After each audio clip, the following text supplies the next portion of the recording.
and welcome to the PhD Life Coach podcast. Today, I'm going to be answering questions from you, the listeners.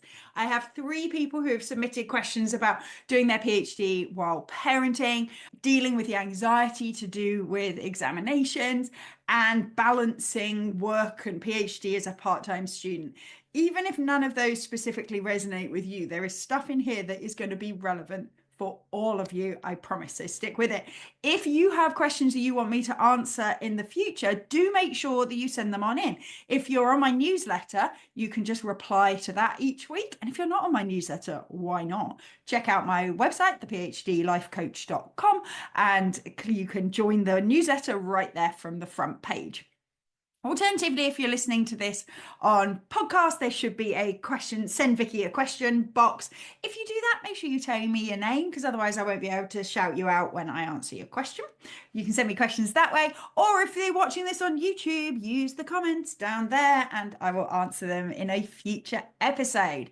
Before I get any further into the episode, while I remember, are you guys on Instagram? If you're on Instagram, please follow me. I'm starting to build more of a presence over there, sharing advice and tips and general motivation and cheering on. And somehow, in a weird world, I have more people on my newsletter or my podcast than I do on my Instagram. So if you're not following me, I am at the PhD Life Coach. Please follow me. Please retweet, that's not Instagram, reshare, post, share my reels, comment, do all that good stuff that means that your fellow PhD students and academics will also find me too. I would really appreciate it if you can help me out with that.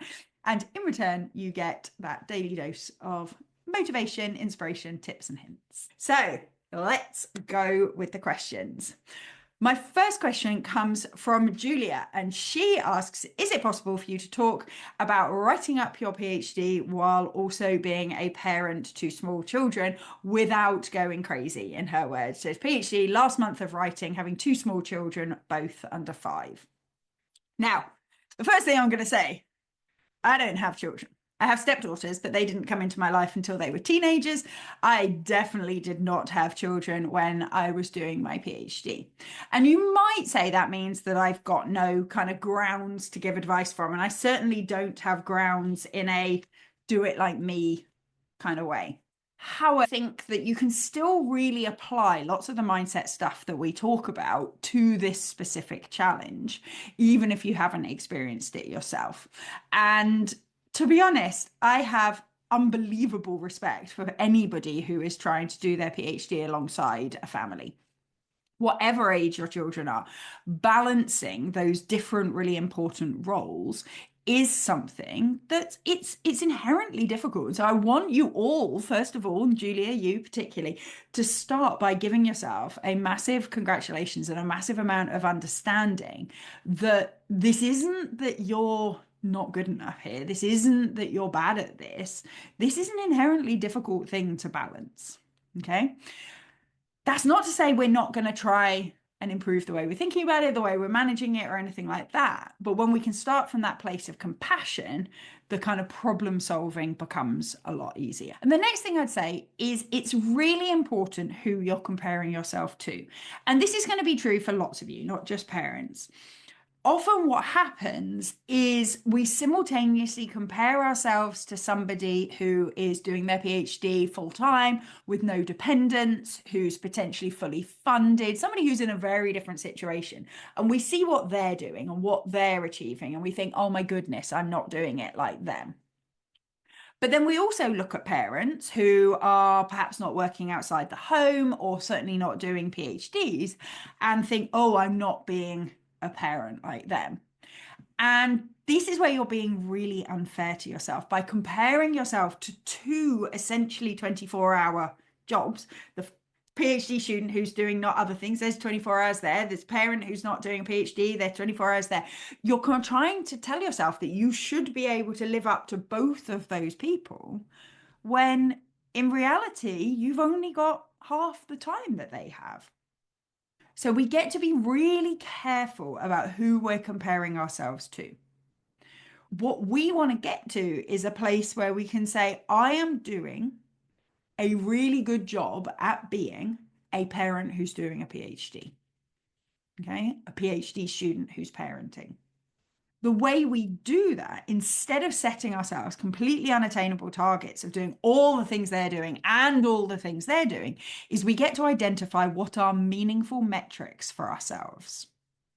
And this is true whatever you're trying to balance. I used to work with a lot of people who were balancing being elite athletes with academics, for example. The same's true there. Some of you may be doing part-time work, and we'll talk about that more in detail later on. But a lot of you will be balancing other things alongside your studies. We get to decide what are the meaningful metrics for us. And we can do that in our PhD, our professional lives, and we can do that in our personal lives. So I want to ask you, Julia, as a PhD student, what are the most meaningful metrics for you? And a lot of that will depend on why you chose to do a PhD. Did you just need the qualification for the progress that you wanted to make? Is it a passion project about this particular topic? Are there specific skills that you wanted to learn? If we can get back to our why, then we can prioritize what the meaningful metrics are for us. Because lots of people will have lots of opinions about what makes a good PhD student, a good academic, whatever stage of your career you're at. But only you get to decide which are the things that are most meaningful to you. Do you just need to get this qualification done? Do you want to have publications? Is widespread networking and connections important to you? Is public outreach and engagement and impact important to you? And you might say all of those things are important, but based on the why behind your career, you get to choose which ones you're going to prioritize at the moment and make those your meaningful metrics. Does that mean that you will sometimes be disappointed that you need to say no to things that could be an amazing opportunity? Yes, absolutely. But you get to decide what those meaningful metrics are. And remember, I say metrics as though they all have to be super measurable. It could be, and it is often the case for many people, that what is most important to you is that you love your topic, is that you love doing the research and being part of that research community. That can be your meaningful metric. You can decide that, you know what, I am not going to spend time chasing down every single bit of funding, every possible publication, but I do want to engage in departmental seminars and talk about intellectual stuff and make space and time for collaborative discussions. Okay. When you decide your meaningful metrics, you can put those in the diary first. The same's true on the parenting side of things. What are your meaningful metrics for parenting? Do you definitely want to be there for bedtime every night? Is that important to you? Do you always want to eat as a family? Do you want to be the mum or dad who turns up at all the school events? Do you want to be on the parents' committee and providing cakes for all the cake stalls?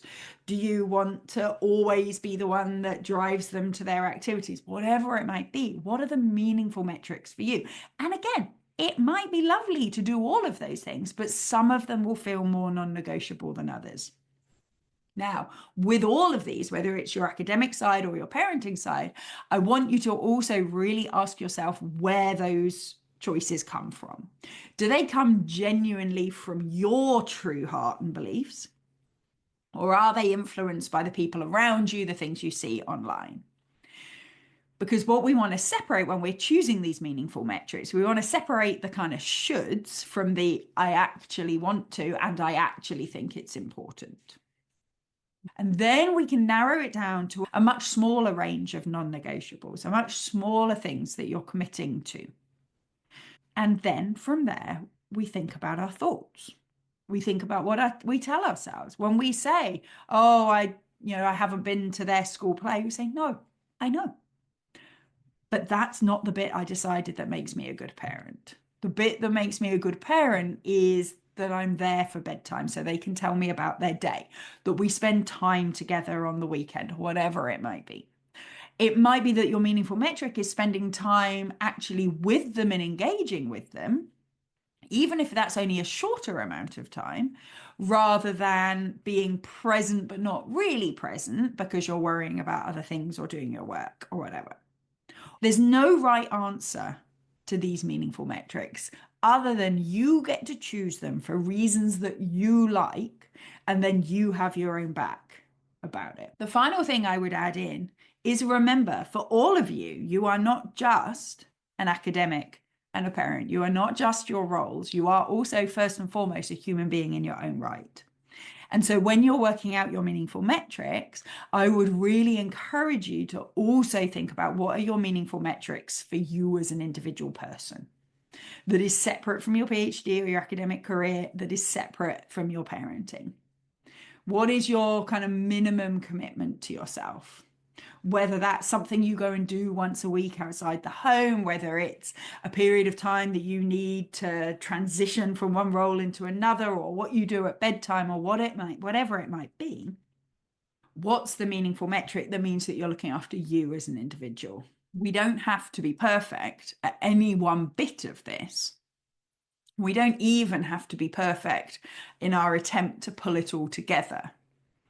We just have to be doing our best to hit the things that we think are important, the few prioritized things that we think are important. And we have compassion for ourselves and each other when that doesn't go exactly to plan. If we can prioritize like that, we can look at it in the round and go, you know what? All of those things considered, I'm doing a pretty good job here. Quick interjection. If you're finding today's session useful, but you're driving or walking the dog or doing the dishes, I want you to do one thing for me after you've finished. Go to my website, phdlifecoach.com, and sign up for my newsletter. We all know that we listen to podcasts and we think, oh, this is really, really useful, I should do that. And then we don't end up doing it. My newsletter is designed specifically to help you make sure you actually use the stuff that you hear here. So every week you'll get a quick summary of the podcast, you'll get some reflective questions, and you'll get one action that you can take immediately to start implementing the things we've talked about. My newsletter community also have access to 1 session a month of online group coaching, which is completely free, but you have to be on an email list to get access. They're also the first to hear when there's spaces on my one-to-one coaching or when there are other programs and workshops that you can get involved with. So after you've listened, or even right now, make sure you go and sign up. My second question comes from Susan, and she has comprehensive exams coming up. So I have a really international audience. Those of you in the US and some other countries will know exactly what I mean. Others will not. Comprehensive exams are usually the culmination of the first few years of a PhD. So in North America, for example, PhDs are typically longer than here in the UK. They start out with more structured courses with coursework associated with them.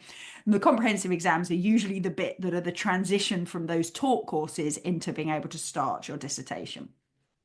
They're structured very differently. Most places in the UK don't have them, but even across North America, they're structured differently between different institutions. But even if you don't have those sorts of exams, the advice that I'm going to give Susan today is relevant to any kind of upcoming stressful thing that you've got. So maybe you've got a presentation to do, or maybe it's even your Viva. It's relevant across all of those things. Question was, how do I get over the anxious feeling of comprehensive exams? I have no clue. My professor explained it, and the questions he asked as a simple trial scared the living out of me. They've now been pushed to the fall. There goes my summer. Okay. The first thing to say, same as with Julia, I want you to recognize this is stressful. It's okay to be anxious about something that you haven't done before. That is completely normal. Sometimes, you're talking about wanting the anxious feeling to go away. We don't have to make the anxious feeling go away. It's understandable to be anxious. But what we get to do is we get to decide how we're going to look after ourselves through that anxiety. And the first thing we're going to look out for is where we're making it more anxiety inducing than we need to. Now, one of the things I noticed in the question is a lot of drama around this, which is understandable. We all do this, right? I want you to think in your own examples where you add drama to stuff. But you talked about having no clue, and it scared the living out of you that your summer is over now because of this. There's a lot of what we call all or nothing thinking there, where you know absolutely nothing. You definitely can't do it. Your summer is definitely over. And the problem with all or nothing thinking is it feels terrible, and it's almost always not true. I don't believe you when you tell me you have no clue about your exams. You may feel like you have no clue. You may be telling yourself you have no clue. But I think you know some stuff about it. Okay. And when we keep this all or nothing thinking, we don't give ourselves the opportunity to find that gray area where, okay, I know some stuff. Okay, maybe my summer's not ruined, but there is going to be these challenges. We don't allow ourselves to find that kind of nuanced area that is actually probably much more accurate. If you know you experience all or nothing thinking a lot, I have a whole episode about how to recognize all or nothing thinking and what to do about it. In this case, let's look at them in turn. So first of all, I highlighted this idea that you have no clue. Is that true? Is it really true? One of the tools that you can use to help yourself with that, again, I have a whole episode on, is called a do know, don't know list. I want you to grab a piece of paper, divide it in half, write on one side I do know, one side I don't know. And I want you to really brainstorm about these exams. What do you know about them already? What do you know about how you prepare and what they expect or what topics might come up? What do you know factually? What actually are you able to answer questions on? And then at the same time, I want you to be writing on the other side the things you don't know. What are you not sure of? What areas of your research are you less confident on? Because when we give ourselves that I've got no clue, there's nowhere really to go for that. Where do we even start? But if we can get ourselves to, okay, you know what? I do know these things. There's these factual things I don't know about how they work or how to prepare for them or whatever. There's these topics I'm okay, confident on, need a bit of a refresh, but they're not too bad. There's these topics I really struggle with. Suddenly we get to a place where we can actually move forward. We can action plan from here. Suddenly it becomes me, you, and this small thing rather than just I have no clue what's going on. Again, I'll link the episode for the do know, don't know list in the show notes for you as well. What that then allows us to get from is going from, I've got no idea, this is all going to be terrible, not to this will be fine. Okay. Most people think we need to get to this will be fine. I don't feel anxious. But that's not plausible for most people. And it feels so far away that we don't even try and get part way. Where I want you to get to is I can figure this out and I can look after myself if this is hard. Okay. Those are two really important places. Let's take them one at a time. So I can figure this out. We're not telling ourselves we know everything. We're not telling ourselves we're ready for these exams. If these exams aren't until fall and autumn, then you're probably not ready. But that's okay because they're not till autumn. Okay. So telling yourself you'll be fine, we don't know you'll be fine and we don't know you know everything. So let's not bother telling ourselves that bit. But I do know you can figure this out. I do trust that you are somebody who can identify the things you need to know and you can get a long way to knowing a lot of them. So we get to tell ourselves, I can figure this out. We also get to tell ourselves, I can look after myself when this is hard. Because again, if we tell ourselves that we're going to somehow become so amazing, it's not going to be hard, and that if it's hard, it's a problem, then it's just not really true, is it? You're doing something difficult. Doing a PhD is difficult. Having an academic career is difficult, whatever context you're applying this to. These things are difficult, but that doesn't mean they have to be unpleasant. So if you know that you're going to have a period of time where you're going to be studying for these exams, how do we make that okay for you? And this is where we go into boss mode. Those of you who have done my Be Your Own Best Boss course will know about this. If you haven't, check it out on my website. It's a self-paced course that you can just buy for yourself.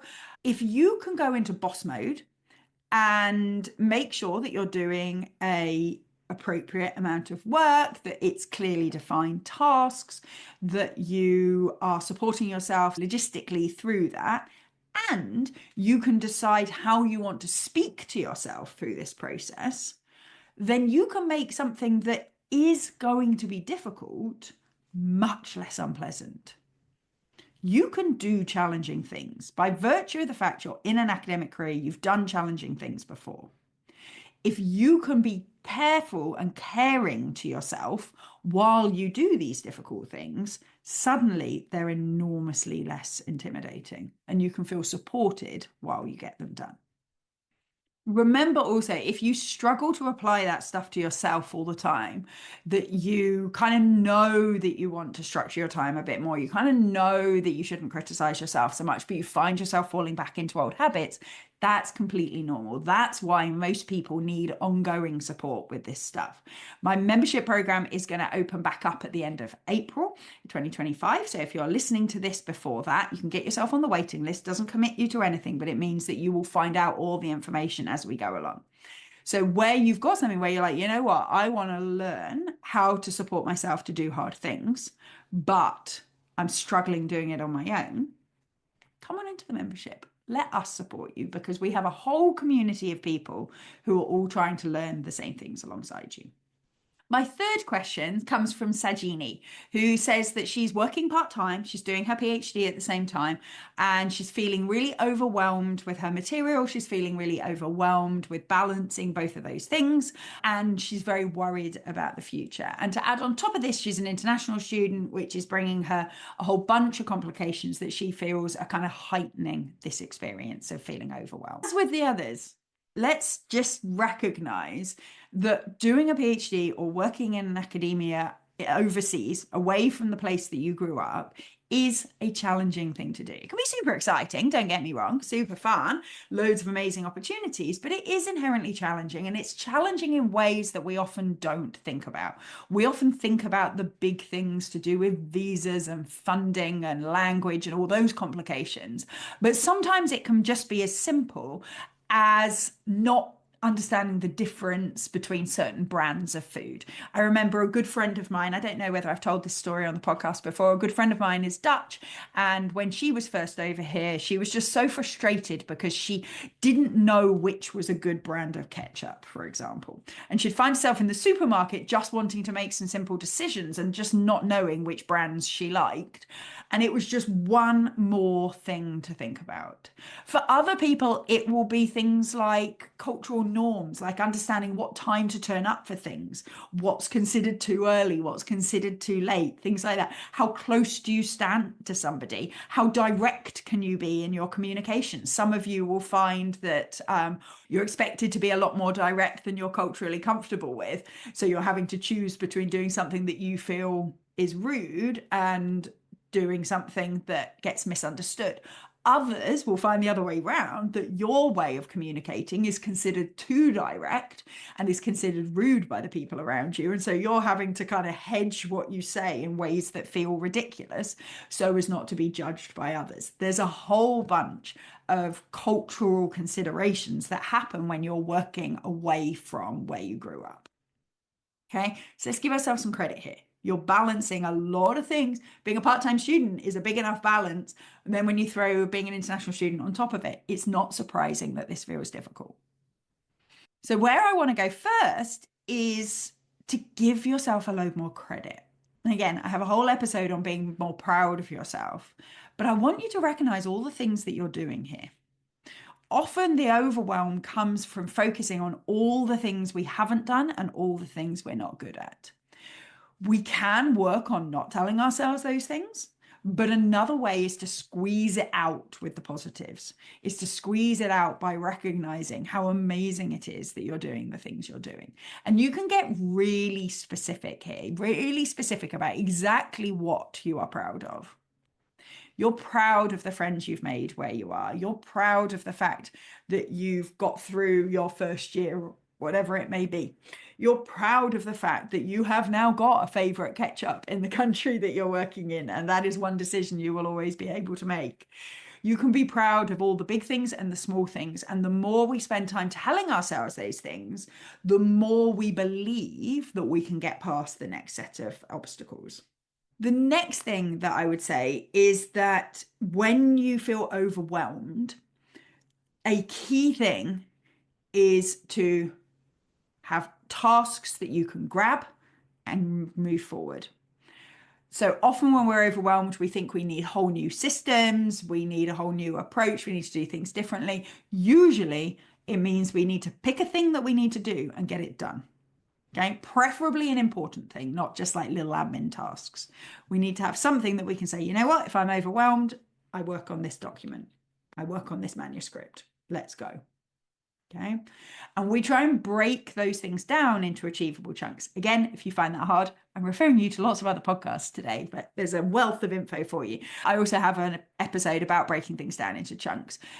If we can say, okay, I haven't got to think about all of that job, all of this academics, all of my, missing people from home, all that stuff.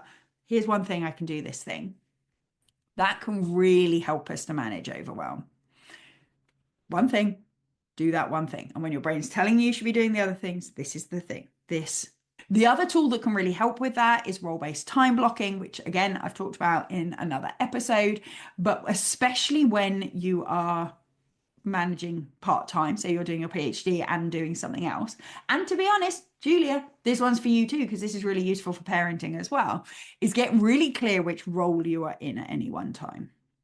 So in this hour, I am in writing mode. I am not thinking about things to do with my job. I'm not thinking about stuff I need to do for my family back home. I'm in writing mode. In this hour, I'm in parenting mode. In that hour, I'm working for my job, whatever it might be. If we can get really clear of which role we're in, then we can use that to nudge our brains. When our brains say, oh, yeah, but you actually also need to do X, or, oh, yeah, you actually need to do Y, you go, I do, but not right now, because I'm in writing mode right now. Or I'm in parenting mode right now. Or I'm in part-time work mode right now. Okay, so you get to decide when you're in which roles, how much time you're willing to give to each of those different roles, and use that as a way of managing the thoughts that are constantly telling you you should be doing something else. I really hope that that was useful for you all. If you have questions either about anything I talked about today, or if you have new questions that you think I haven't done an episode on yet, then do let me know in the ways I said at the beginning. Maybe I will answer yours next time. Thank you to Julia, to Susan, to Sajini for sending their questions in. Thank you all so much for listening, and I will see you next week. Thank you for listening to the PhD Life Coach podcast. If you like this episode, please tell your friends, your colleagues, and your universities. I'd appreciate it if you took the time to leave a review, give me stars, stickers, and all that general approval as well. If you'd like to find out more about working with me, either for yourself or for people at your university, please check out my website at thephdlifecoach.com. You can also sign up to hear more about my free group coaching sessions for PhD students and academics. See you next time.